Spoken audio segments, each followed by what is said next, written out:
I am genuinely excited for this one. And I know what you're thinking, what the is that title? And I promise you, it's not your typical YouTuber clickbait title.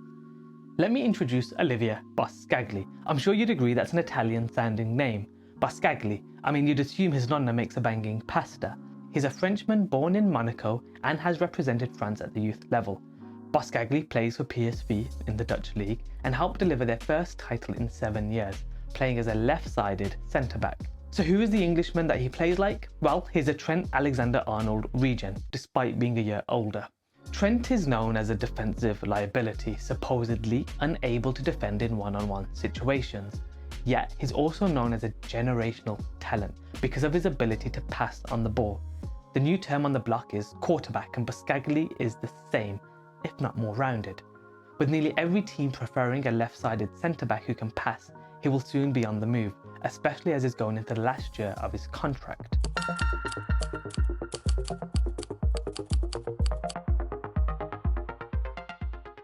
Let's just start with his greatest skill, his passing ability, which is truly phenomenal.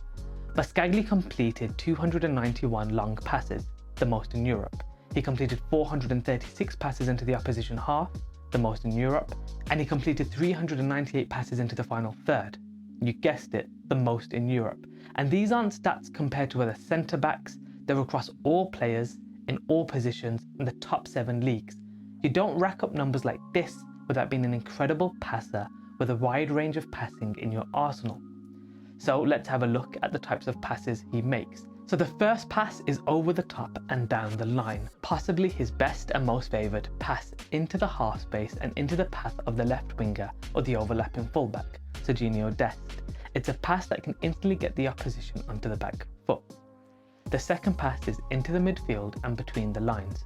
It's the riskiest pass the centre-back can make because if it's intercepted, it generally leads to a breakaway and a shot on goal. If made successfully, it breaks the opposition press. It's important to note that Boscagli did have excellent movement from his midfielders in front of him. Now the third is into the striker, and this method bypasses the midfield altogether and it allows the striker to hold up the ball or lay it off. Luke de Jong was excellent in the air and could consistently hold the ball up. The final one is the switch, which tries to break a team's defensive structure and catch them off balance. Johan Bakayoko was the main beneficiary and it helped make him one of Europe's hottest prospects. The numbers show how incredible he is across the board, across a different range of passing. He's in the top 10% of every single pass type, but for most of them he's in the top 5. But it needs to be productive, it needs to help the team to create chances and score goals. And you don't have to worry on this either. In terms of through balls, expected assists, shot creating actions and key passes, Boscagli was the best in Europe, in the 99th percentile for all metrics. It's clear Boscagli's a huge talent. His phenomenal range of passing helped PSV create goal-scoring opportunities.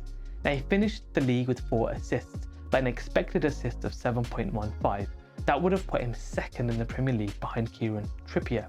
A defender passing at this level from open play is rare. Add that he's a left-sided centre-back and is worth his weight in gold.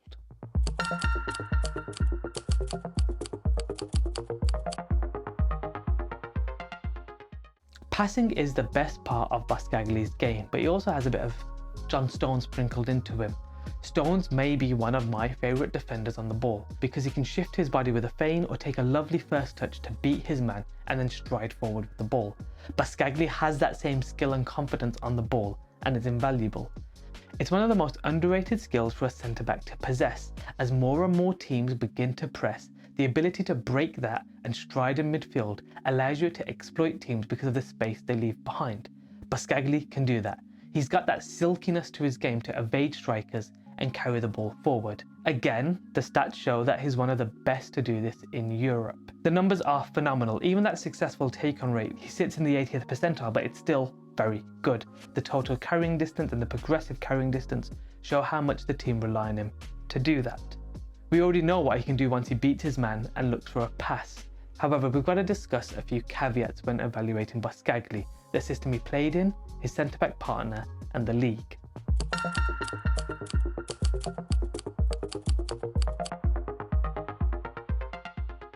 Bos had PSV playing a high line and their front line looked to press to create turnovers in the final third, very similar to Liverpool. It means Boscagli and his centre-back partner Andre Ramalho had two jobs: step up and recover the ball early or cover the space in behind, often whilst getting dragged out wide. Out of the two centre-backs, Boscagli was the more aggressive in stepping up whilst being comfortable being dragged out wide and making tackles against faster, trickier wingers. This is also reflected in the stats. Boscagli intercepted the ball 66 times, the 6th highest in European football. The system also means that it helps inflate Boscagli's passing stats quite a bit because they dominated possession, playing a high line, so it was easier to play passes and carry the ball into the final third. His positioning when looking to attack and win the ball on the front foot was very impressive, but when running back to his own goal, he was out of position and gave the strikers too much space to get the shot away. On top of that, Ramalho was the better defender and the aerially dominant presence. Boscagli would require that same type of partner in the future, as he's a creator first and a defender second. We also need to consider the league Boscagli played in, the Eredivisie. Bosball was considered a success at PSV. Not so much at Borussia Dortmund, Bayer Leverkusen or Lyon, where his defensive frailties cost him his job. Bos was considered too gung-ho in those leagues, with his aggressive possession approach leaving them vulnerable to counterattacks. In the Eredivisie, the teams and players are of a lower quality. My bad, it's true. With fewer clinical strikers. PSV's XG conceded figure was 22.4, but they only conceded 13, pointing to poor finishing. In the Champions League, where the quality is much higher, they only managed to keep one clean sheet in 8 Champions League games, and that was against RC Lens at home.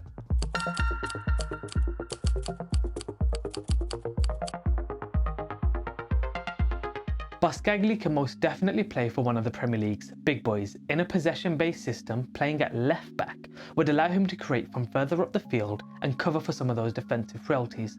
For Manchester United or Arsenal, Boscagli could bring a whole new dimension to their attacking play with his technical and passing ability.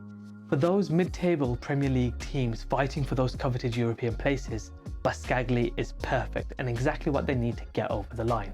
Brighton have already put in a few offers, and if they're ever interested in a player, you should go and swoop for him. In a Brighton team, Boscagli will cook. Palace have lost Joachim Andersen and they're likely to lose Mark Guehi, and he would go a long way toward replacing them despite the Chadi Riyadh signing.